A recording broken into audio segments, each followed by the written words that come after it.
Bonjour à tous, que la paix et la grâce reçues de la part de Dieu notre Père et de notre Seigneur Jésus-Christ soient avec vous. Aujourd'hui, dans le livre où je vous partage les textes, donc ceux de Maria Valtorta, nous sommes au chapitre 125 du tome 2 et le chapitre s'intitule Les discours de la belle eau. Tu sanctifieras les fêtes et guérison d'un enfant aux jambes fracturées. Alors, le temps, moins mauvais, même s'il reste pluvieux, permet aux gens de venir trouver le Maître. Jésus, à l'écart, écoute 2 ou 3 personnes qui ont des choses importantes à lui dire et qui regagnent ensuite leur place rassérénés.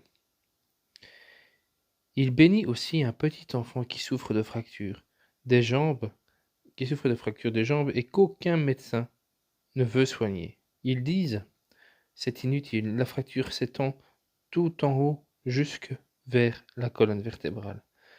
Sa mère, tout en larmes, explique. Il courait avec sa petite sœur dans la rue du village. Un Hérodien est arrivé au galop avec son char et l'a écrasé. J'ai cru qu'il était mort, mais c'est pire, comme tu le vois. Je l'allonge sur cette planche car il n'y a rien d'autre à faire, et il souffre car l'os perce. Mais ensuite, quand l'os ne percera plus, il souffrira, car il ne pourra que rester allongé sur le dos. Tu as très mal? Demande avec compassion Jésus à l'enfant qui pleure. Oui, répond l'enfant. Et où as-tu mal? Demanda Jésus. Ici et là, répondit l'enfant. Il touche d'une main hésitante les 2 os iliaques, et puis, ici et là, et il touche ses reins et ses épaules. La planche est dure, et je veux bouger, moi, dit l'enfant, désespéré. Et ils fond en larmes. Veux-tu venir dans mes bras? À moi? Tu viens? Je t'emmène là-haut.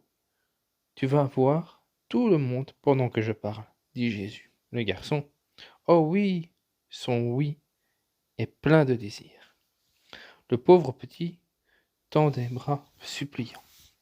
Alors viens, dit Jésus.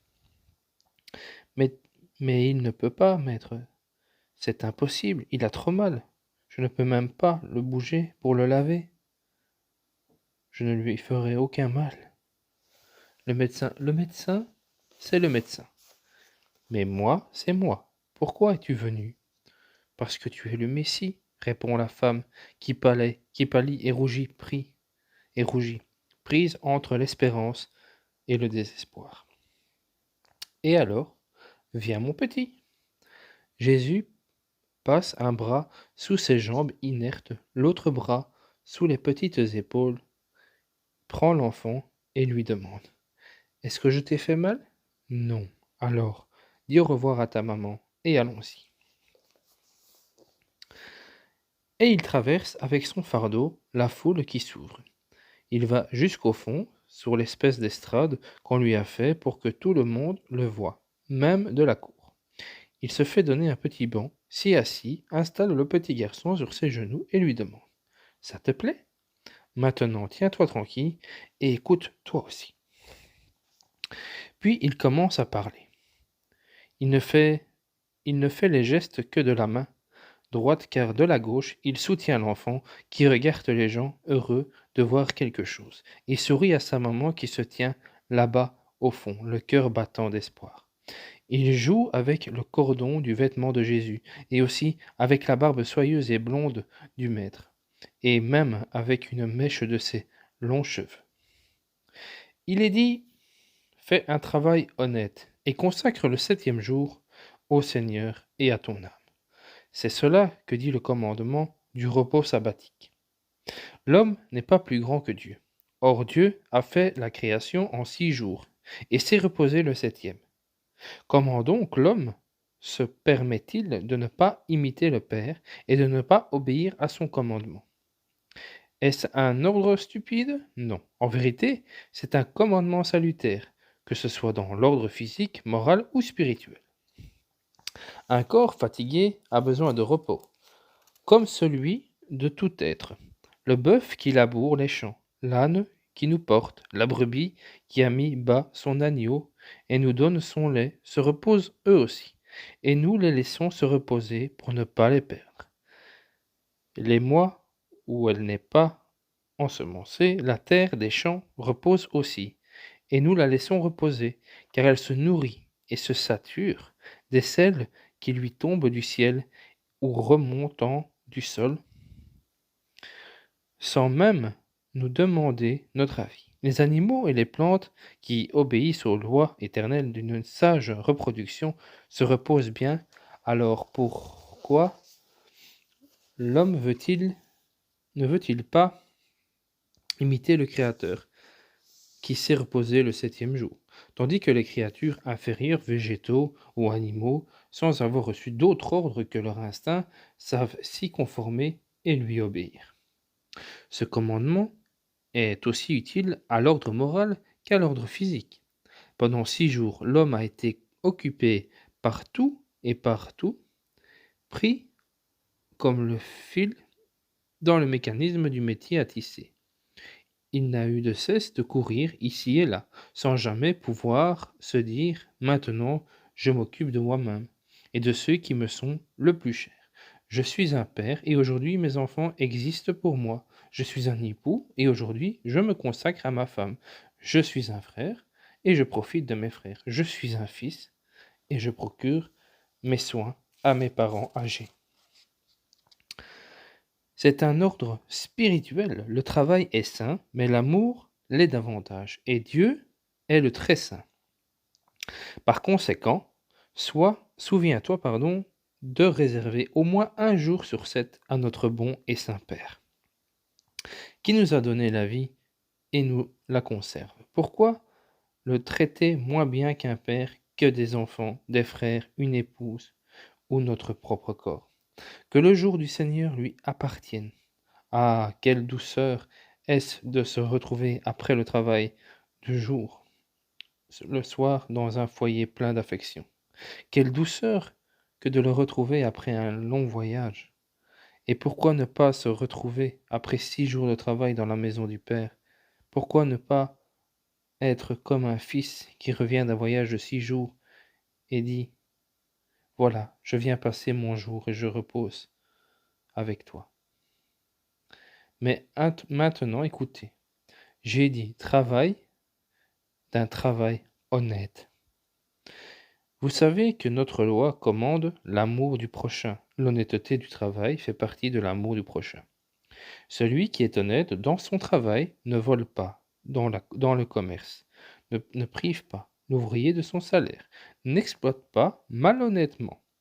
Il se rappelle que le serviteur comme l'ouvrier ont une chair et une âme semblables à la sienne.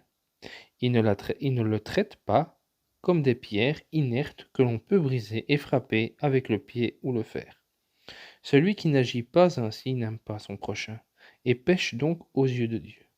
Son gain est maudit, même s'il en met de côté une obole pour le temple, qu'une telle offrande est menteuse. Comment peut-on oser la déposer au pied de l'autel, alors qu'elle ruisselle des larmes et du sang de l'inférieur exploité, ou qu'elle s'appelle vol, c'est-à-dire trahison à l'égard du prochain, car le voleur est un traître pour son prochain. Voici ce que les sanctifications d'une fête, c'est en profiter pour s'examiner soi-même et employer à devenir meilleur et à réparer les péchés commis pendant les 6 jours. Mais croyez-le bien, ce n'est pas un acte tout extérieur qui ne changerait pas un iota votre façon de vous comporter. Dieu veut des œuvres vivantes et non pas des simulacres d'œuvres. Une fausse obéissance à sa loi n'est qu'un simulacre aussi la sanctification mensongère du sabbat, c'est-à-dire le repos qu'on observe pour bien montrer aux yeux des hommes qu'on obéit au commandement, mais en passant ses heures de loisir dans le vice, dans la luxure, dans la ripaille, ou encore en réfléchissant à la meilleure manière de voler son prochain et de lui nuire la semaine suivante.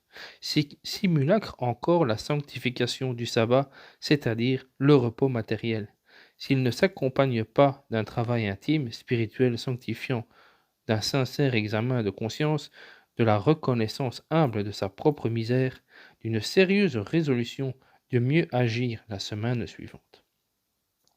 Vous direz, et si ensuite on retombe dans le péché? Mais que direz-vous d'un enfant qui, après être tombé, ne voudrait plus faire un pas pour ne pas s'exposer à une autre chute? Que c'est un sot, qu'il ne doit pas avoir honte d'avoir une démarche mal assurée, puisque nous sommes tous passés par là, quand nous étions petits, et que notre Père ne nous en a pas moins aimés pour autant.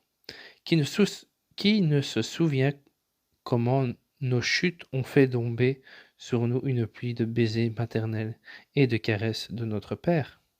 C'est exactement ce que fait notre très doux Père qui est dans les cieux. Il se penche sur son petit enfant tombé par terre, qui pleure, et lui dit: « Ne pleure pas, je te relève, tu feras plus attention une autre fois. Maintenant viens dans mes bras, là où tout ton mal disparaîtra, et tu en sortiras fortifié, guéri, heureux. » C'est cela que dit notre Père qui est dans les cieux. C'est cela que je veux, que je vous dis moi aussi. Si vous arrivez à avoir, pardon, je recommence. Si vous arrivez à avoir foi dans le Père, tout vous réussira. Une foi, faites bien attention, comme celle d'un tout petit. Le petit enfant croit tout possible. Il ne se demande pas comment tel fait peut se produire. Il n'en mesure pas la profondeur. Il croit en celui qui lui inspire confiance et fait ce qu'il lui dit. Soyez comme des petits enfants auprès du Très-Haut, comme il les aime, ces petits anges égarés sur notre terre et qui en font la beauté. Il aime également les âmes qui deviennent simples, bonnes, pures, comme un enfant. Voulez-vous voir la foi d'un enfant pour apprendre à avoir la foi? Regardez bien. Vous avez tous eu pitié de ce petit garçon que je tiens sur ma poitrine. Contrairement à ce que déclaraient les médecins et sa maman, il n'a pas pleuré quand je l'ai assis sur mon sein. Voyez, lui, qui depuis longtemps ne faisait que pleurer, nuit et jour, sans trouver de repos, il n'a pas pleuré et s'est endormi paisiblement sur mon cœur. À ma question: « Veux-tu venir dans mes bras ?» il a répondu oui, sans réfléchir à son misérable état, à la douleur que probablement il aurait pu ressentir aux conséquences d'un déplacement. Sur mon visage, il a vu l'amour. Il a dit oui et il est venu. Il n'a pas ressenti de douleur. Il s'est réjoui d'être ici, tout en haut, et de voir lui qui était cloué sur cette planche. Il a été heureux d'être placé sur la douceur de la chair plutôt que sur la dureté du bois. Il a souri, il a joué et s'est endormi en tenant encore une mèche de mes cheveux dans ses petites mains. Maintenant, je vais l'éveiller pour un baiser. Et Jésus dépose un baiser sur les cheveux châtains du bambin jusqu'à ce qu'il l'éveille en lui souriant. « Et comment t'appelles-tu, mon garçon ?»« Jean, répond l'enfant. »« Eh bien, écoute, Jean, veux-tu marcher? Aller voir ta maman et lui dire: « Le Messie te bénit en raison de ta foi ?» ?»« Oui, oui, dit le petit enfant. » Le petit garçon bat des mains et lui demande: « Tu vas me faire marcher sur les prés? Je n'aurai plus cette méchante planche si dure? Plus de médecins qui font mal? » Plus jamais, dit Jésus. Ah, comme je t'aime, dit le petit enfant à Jésus. Il jette ses bras au cou de Jésus et l'embrasse et, pour être plus à l'aise pour le faire, il saute à genoux sur les genoux de Jésus et une grêle de baisers innocents tombe sur le front, les yeux, les joues de Jésus. Dans sa joie, l'enfant ne s'est même pas aperçu qu'il pouvait remuer lui qui était jusqu'alors brisé.